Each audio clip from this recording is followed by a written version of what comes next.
Tonight, we begin with a development that East African defense officials had feared, dismissed, and ultimately failed to prevent. A military offensive that unfolded not over weeks or months, but in 72 brutal hours. 72 hours that reshaped the security architecture along the Ethiopian-Kenyan corridor. 72 hours that forced Nairobi into its most aggressive military posture in over a decade. 72 hours that left regional analysts scrambling to understand what Addis Ababa truly wants. What Ethiopia did this week crossed a line that Nairobi and its Western partners had hoped would hold. And when that line broke, Kenya did not hesitate. They responded with speed, with precision, and with a ferocity that stunned even their own allies. For 18 months now, there had been signals, not formal diplomatic communiques, not United Nations briefings, just signals that Ethiopia was preparing something unprecedented along its southern mountain ranges. Ethiopia has been militarily ambitious, yes, but they have been calculated in their ambition. Their moves have followed a certain rhythm, a predictability, almost a courtesy of advance warning through diplomatic back channels. But what set off alarm bells in Nairobi this week was that the rhythm went silent. Intelligence analysts who monitor Ethiopian National Defense Force movements along the Moyale corridor and the highlands staging areas near the Omo Valley know the indicators well. The repositioning of mountain infantry brigades from internal security duties to forward operating bases, the sudden procurement of high-altitude logistics equipment, including cold weather gear and portable fuel depots, the activation of reserve engineering battalions trained specifically in mountain road construction, the sudden disappearance of senior Ethiopian military commanders from routine coordination meetings with African Union counterparts, all of that went quiet. And whenever Ethiopia goes quiet, it means something is about to get very, very loud. Early Tuesday morning, Kenyan military intelligence detected what they described as a large-scale forward deployment of Ethiopian mechanized and mountain infantry units across at least 4 elevated positions in the Mega-Moyale highlands, including armored columns that had not been positioned that far south in over 30 years. These are the kinds of military assets that Ethiopia only deploys when they are signaling something very specific. Territorial consolidation, force projection toward a neighboring state, or preparation for a sustained cross-border operation. Observers in Nairobi didn't know which category this fell into, or whether it fell into all three at once. But what they did know was that Ethiopia was changing its strategic posture along the Kenyan frontier. And when a nation of 120 million people with the largest standing military in East Africa shifts its posture without explanation, even by a single brigade, every capital in the region pays attention. Nairobi paid very close attention. What followed was a cascade of intelligence assessments, emergency cabinet meetings, and military mobilization orders that transformed Kenya's northern border region from a quiet frontier into one of the most heavily reinforced corridors on the African continent. The warning issued by Nairobi's National Security Council tonight was not normal. It was not routine. It was not symbolic. It was urgent. Senior defense officials, after an emergency session at State House, described Ethiopia's mountain offensive posture as provocative, destabilizing, and perhaps most importantly, operationally irreversible without significant international pressure. Operationally irreversible. That phrase matters. It means Nairobi believes Ethiopia has committed resources and political capital to this deployment that cannot simply be walked back with a phone call or a diplomatic note.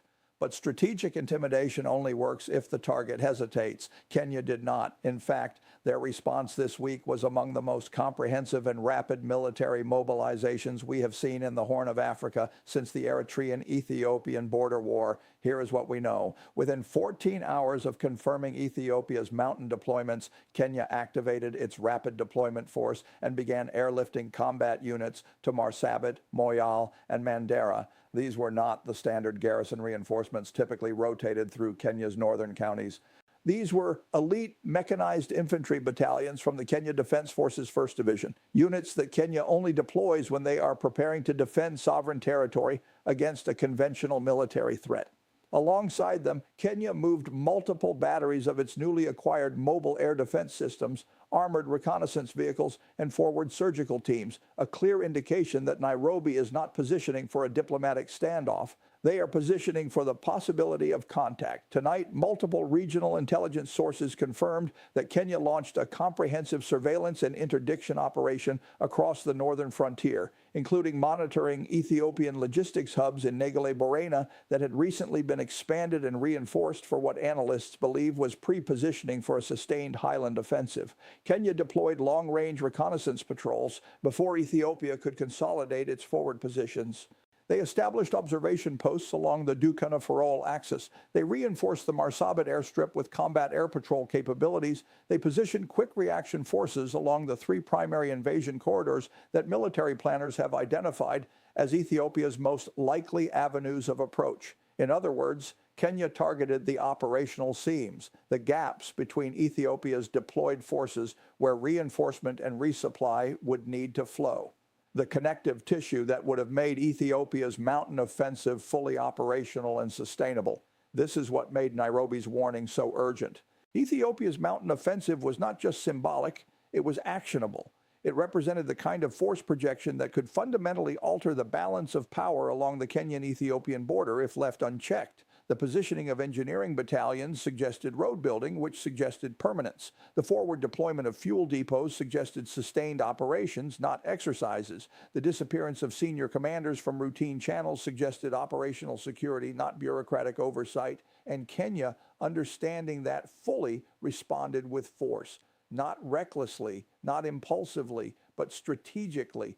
They did not mass their forces in a single vulnerable concentration. They did not issue inflammatory public statements that would back Addis Ababa into a corner. They reinforced the right positions along the right corridors. They activated the right intelligence assets at the right moment. And they sent a message that was impossible to misinterpret. And here is where the story becomes even more alarming. Regional intelligence analysts now believe that Ethiopia's latest mountain offensive was designed to test the resilience of Kenya's northern defenses after months of Nairobi's military attention being focused southward on the persistent al-Shabaab threat along the Somali border. Ethiopia wanted to see whether Kenya would delay, whether it would equivocate, whether its political leadership would be paralyzed by the complexity of managing two simultaneous security crises on opposite frontiers. But instead, the opposite happened. Nairobi did not delay. They did not equivocate. They executed a dual-axis reinforcement that was so rapid, so comprehensive, that even Ethiopia's military intelligence apparatus appeared caught off guard by the speed of Kenya's reaction. You do not get Addis Ababa's attention easily. Ethiopia commands the largest and most battle-hardened military force in East Africa. Their commanders have fought insurgencies, conventional wars, and peacekeeping operations across the continent. They are not easily impressed. But this week, Kenya impressed them. Defense analysts speaking with regional media under strict anonymity described Ethiopia's mountain offensive as a strategic probe, a way to measure Nairobi's reaction time, gauge its political will, and assess whether Kenya's military modernization program had produced real capability or merely impressive procurement figures. But Kenya proved this week that they remain both capable and willing. Their deployments were not only fast, they were sequenced so precisely that Ethiopian forward units found themselves under continuous aerial surveillance before their own logistics convoys had completed the mountain crossing. That sequencing matters because it shows something critical about Kenya's military evolution. It shows that Nairobi is not merely reacting to threats as they emerge. They are anticipating, pre-positioning, and denying adversaries the initiative before the first shot is ever fired. As reports continued coming in throughout the week, we learned more about the extraordinary scale of Kenya's response. The Kenya Air Force carried out continuous high-altitude reconnaissance flights along the entire 400-kilometer northern frontier, forcing Ethiopian units to disperse from their concentrated mountain positions. Kenyan special forces targeted observation posts and communication relays that had been established by Ethiopian forward elements in the last 72 hours. Kenya Navy patrol boats operating on Lake Turkana, the critical waterway straddling the border, reportedly established a maritime exclusion zone around strategic islands and fishing lanes used by Ethiopian military logistics teams to resupply remote border outposts. This was not just a reinforcement. This was not just a defensive posture. This was a comprehensive denial operation. This was strategic deterrence executed at operational tempo. And strategic deterrence is the one thing Ethiopia has struggled to overcome since its internal conflicts began fracturing its military command structure 3 years ago. For every territorial advance Ethiopia has made along its periphery, Kenya has countered with something that complicates the strategic calculus, raises the cost, and forces Addis Ababa to reconsider whether the prize is worth the price. Remember, Ethiopia thought Kenya's military was too overstretched to respond to a northern provocation. They thought Nairobi's political leadership was too consumed by domestic economic challenges to authorize a costly military mobilization. They thought the international community's attention was so fixated on other global crises that a quiet mountain offensive in the Horn of Africa would barely register on the diplomatic radar. But tonight, the exact opposite is happening. Kenya's military has demonstrated surge capacity that exceeded even Allied estimates. Nairobi's political leadership authorized full mobilization within hours, not days. And the international community, from Washington to London to Brussels, has taken notice and is now actively engaged in diplomatic efforts to de-escalate what many fear could become the most dangerous interstate confrontation in East Africa in a generation. What makes this moment so dangerous and so unpredictable is that Ethiopia's mountain offensive happened at a time when Prime Minister Abiy Ahmed is under enormous internal pressure. Hardliners within the Ethiopian military establishment want territorial consolidation and a demonstration of national strength. Ethnic federalists want greater regional autonomy and see external confrontation as a distraction from their demands.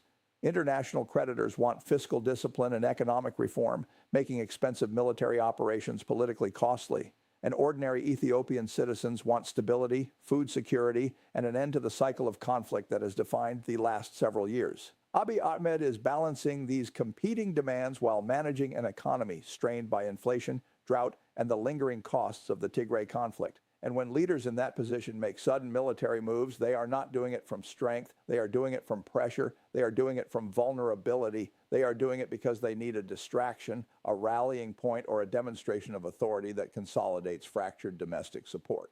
And that makes this moment more dangerous, not less, because decisions made from vulnerability are rarely measured or proportionate. Nairobi's formal diplomatic protest, now circulated to every African Union member state and delivered directly to the United Nations Security Council, was designed to signal that Kenya is not willing to tolerate any erosion of its territorial sovereignty or the established border framework. Kenyan officials said plainly that Ethiopia's mountain offensive was inconsistent with the principles of peaceful coexistence and mutual respect enshrined in the African Union Charter. That is diplomatic language, for we consider this an act of aggression, and we will respond accordingly if it is not reversed. You do not usually hear that tone from Nairobi. Kenya has historically been one of East Africa's most diplomatic and conciliatory voices. Unless something genuinely serious is at stake, Kenya prefers negotiation tables to military positions. The fact that they chose military reinforcement before diplomatic engagement tells you everything about how Nairobi assessed the severity of Ethiopia's move. Meanwhile, Kenya's President William Ruto addressed the nation in a measured, resolute speech tonight from State House. He said, "Kenya will not be intimidated by force, and we will not negotiate our sovereignty under the shadow of military coercion." He said, "We have extended the hand of brotherhood to Ethiopia for generations. That hand remains extended, but it will not be mistaken for weakness." And he said, "Let every nation in this region and beyond understand clearly Kenya's borders are not negotiable, Kenya's security is not optional, and Kenya's resolve is not in question." These are not rhetorical flourishes. These are statements from a government that understands just how high the stakes have become and is preparing its population for the possibility that this crisis may not resolve quickly or peacefully. Here is what makes the situation even more concerning. Ethiopia's mountain offensive was not isolated. Along with the primary military deployments in the Mega-Moyale highlands, several parallel developments emerged simultaneously. Eritrean military units also conducted unusual movements near their southern border with Ethiopia, raising questions about possible coordination. Somali clan militias aligned with Ethiopian interests increased provocative patrols near the Kenyan-Somali-Ethiopian tri-border junction, and Ethiopian-backed proxy forces in southern Somalia increased cross-border smuggling operations targeting Kenyan security infrastructure. All of this happened within the same 72-hour window. When Ethiopia moves multiple pieces at once across multiple theaters, it means something larger is underway. It means the mountain offensive is not an isolated action, but a component of a broader strategic design whose full dimensions are only now becoming visible. Regional analysts are now considering several possibilities. One is that Ethiopia is preparing a permanent military infrastructure along the highland border to project influence into Kenya's northern counties, where ethnic Oromo and Borana populations straddle both sides of the frontier. Another is that Ethiopia is attempting to create a buffer zone that would give Addis Ababa strategic depth against potential future threats from the south, effectively redrawing the security map of the Horn without formal border changes. A third possibility, and the one worrying officials in Nairobi the most, is that Ethiopia is attempting to establish a fait accompli, occupying and fortifying positions that would be extraordinarily costly to dislodge, creating facts on the ground that diplomacy would then be forced to accept. But today, Kenya took that card off the table. They did not wait for diplomatic mediation. They did not defer to international organizations. They did not assume Ethiopia's intentions were benign. They reinforced, they surveilled, they positioned, and they signaled unmistakably that any attempt to alter the border reality would be met with overwhelming defensive force. What we are watching now is a test of deterrence. Ethiopia wants to see whether it can project power southward without consequence. Kenya wants to show that the cost of aggression will always exceed the benefit. The African Union wants to prevent a catastrophic interstate war between two of its most important member states. And the international community wants to prevent yet another destabilizing conflict in a region already burdened by humanitarian crisis, climate emergency, and political fragility. The outcome of this test will define the security architecture of East Africa for years, possibly decades to come. Tonight, we have heard from multiple intelligence sources who are now monitoring Ethiopian force dispositions in real time via satellite and signals intelligence. They say Ethiopian units have paused their forward movement but have not withdrawn from their advanced positions. They say additional Ethiopian logistics convoys are staging in Borana, suggesting that Addis Ababa is preparing to sustain its forward deployment indefinitely. And they say Ethiopia's decision to activate mountain warfare units is likely part of a broader strategic recalibration intended to reassert Ethiopian dominance over the Horn of Africa's security landscape at a moment when internal weakness demands external projection of strength. But Kenya is not backing down. In fact, Kenya is escalating its defensive preparations. Their response this week, swift, comprehensive, and unmistakably serious, sent a message to Addis Ababa that the era of asymmetric tolerance is over.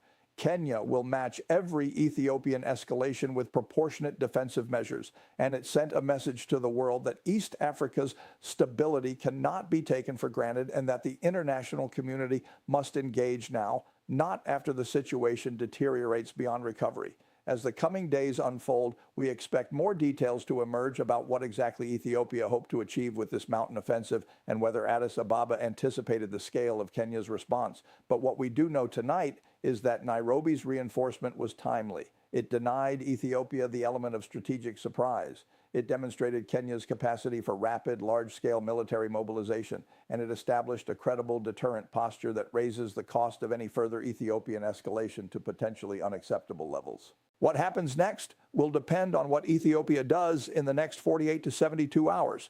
If they withdraw their forward units to pre-crisis positions, this moment will be remembered as a dangerous but ultimately contained confrontation that tested and ultimately strengthened East African security frameworks. If they escalate further, Kenya and its allies have already shown they are prepared, positioned, and resolute. They have shown they are ready to respond, and they have shown the world that they will. And tonight, for the first time in years, Ethiopia appears to be recalculating. Addis Ababa is quiet, too quiet. And when Ethiopia is quiet after a provocation of this magnitude, it means they are reassessing. It means they are choosing their next move carefully. Because tonight, Ethiopia learned something they perhaps had forgotten, that Kenya is not a passive neighbor willing to absorb provocations indefinitely.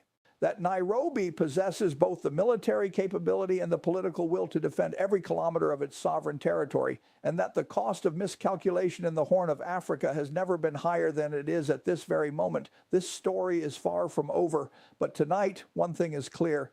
Kenya's reinforcement was not just a military response, it was a strategic declaration. Ethiopia's mountain offensive has awakened a resolve in Nairobi that will not easily return to dormancy.